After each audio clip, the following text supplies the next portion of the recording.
Hello everyone, welcome back to another update. This one has been quite a while in the making. I wanted to do this video a lot sooner, but I didn't really have anything to show until now, so that is kind of why it's took so long. So first of all, if you remember back to my last video, I talked about my megapoints controller boards and where I accidentally blew one up by connecting it to the wrong power source. Well, after that, on that same day, Dave Fenton, who owns and makes megapoints, he actually phoned me up on that same day, which I didn't expect. Excuse me. So yeah, it was only like a few hours after I put my video up, and he phoned me up, and he was like, "Oh, I saw your video," and I was like, "All right," and we sort of talked about what had happened, and he turns around and says, "Oh, well, because you've been, you've owned up to what you've done, all this lot," he says, "I'll replace it for free." And I was just like, I just couldn't believe it, to be honest with you, because I mean, the boards ain't cheap either, so I was utterly shocked when he said that. So we got to talking a bit more, and then I sort of asked him some questions about the latest firmware for the megapoints controllers, which basically turns off the chattering, which makes it a bit more suitable for home layouts, I would say. Because in exhibitions you couldn't hear the chattering anyway, but if you're in your loft like I am, or in a room or in a shed or something, or get in a garage, you would hear it quite easily, and it could get very irritating quite easily. So I was just talking to him about that, and he says, he asked me about how many other boards I've got, and he says, well, pop them in the post as well as the broken one, and so I'll replace the broken one, and I'll upgrade the firmware on the other two for free. I was like, I couldn't believe it. So,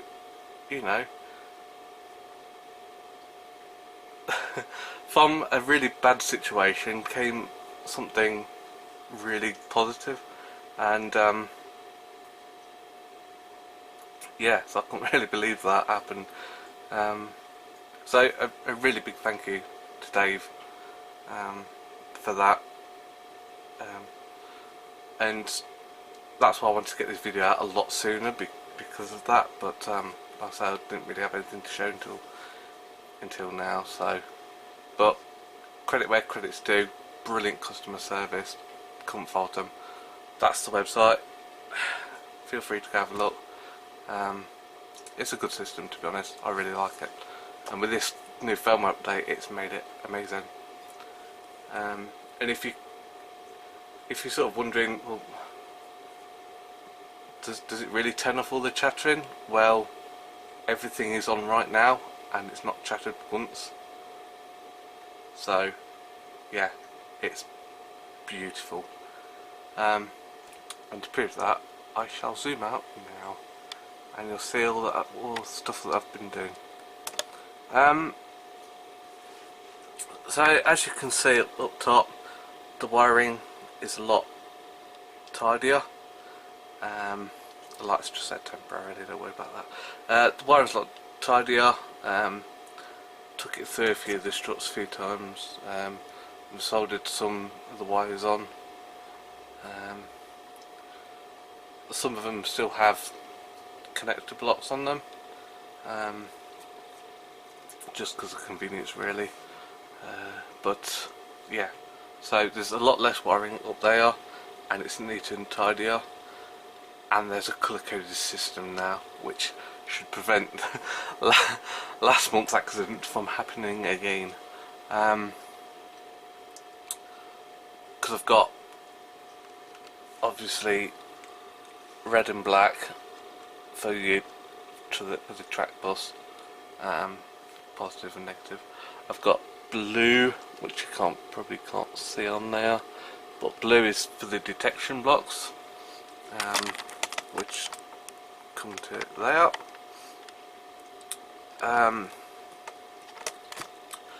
I have,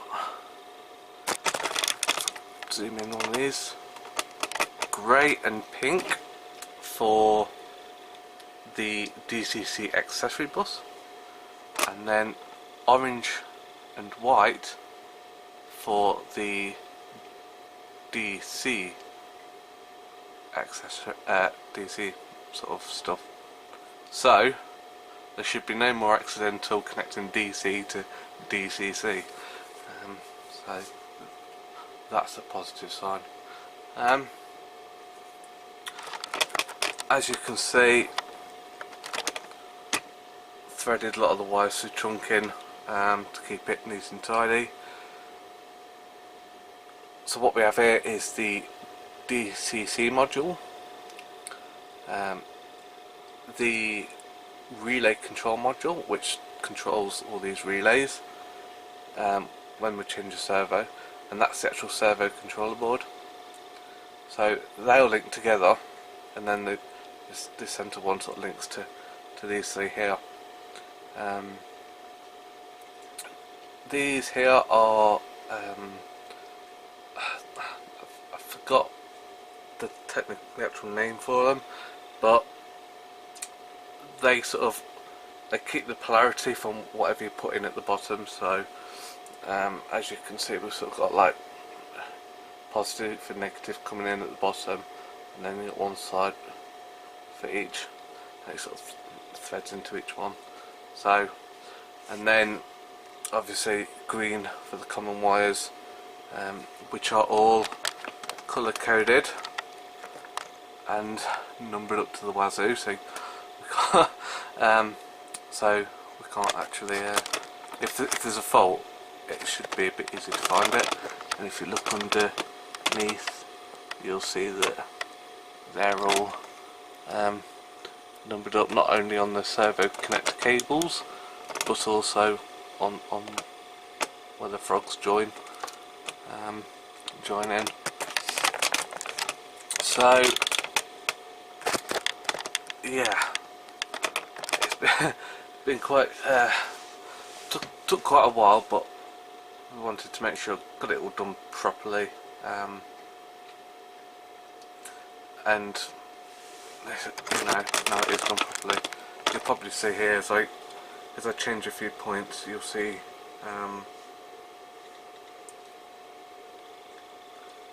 the relays changing, so you sort of see how it all works. But as you can see, when the lights go on and off, it changes the polarity. So all works brilliantly.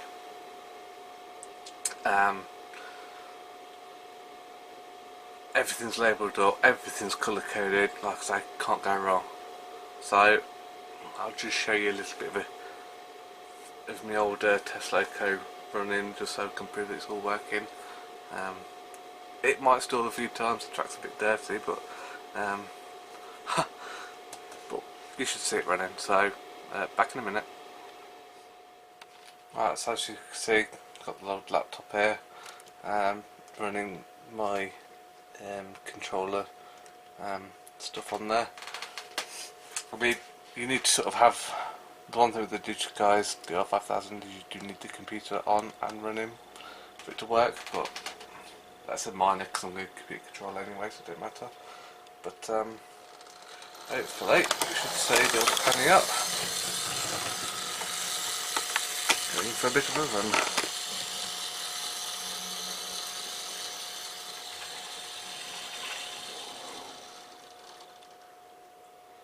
So we'll change it to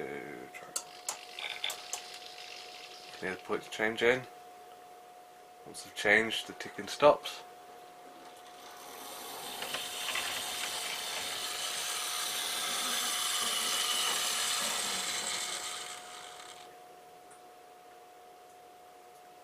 And it's got stuck onto the track. Hang on. Here we go. There we go.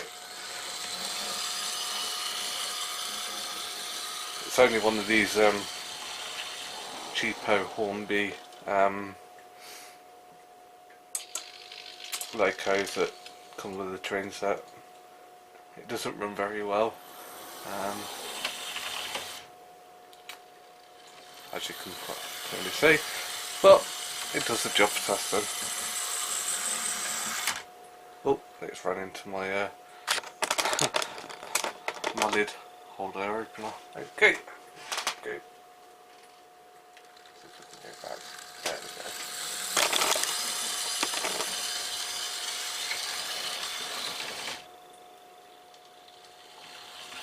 I think what might be the problem on that point is actually, I can see it from here, one of the bits of piano wire where the servo sticks up, so the piano wire sticks up.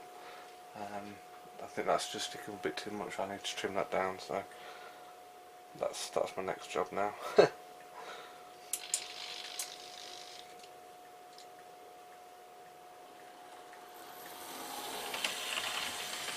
yeah, as you can see, everything works. Right around here, if you excuse the rubbish, I have put in a point just behind all that stuff. There's the old truck line. There, which takes these two lines into one single. Because obviously I'm going for a branch line now, so that's sort of where the Fiddleyard section will start. Everything's set up for track detection, and yeah, so that's pretty much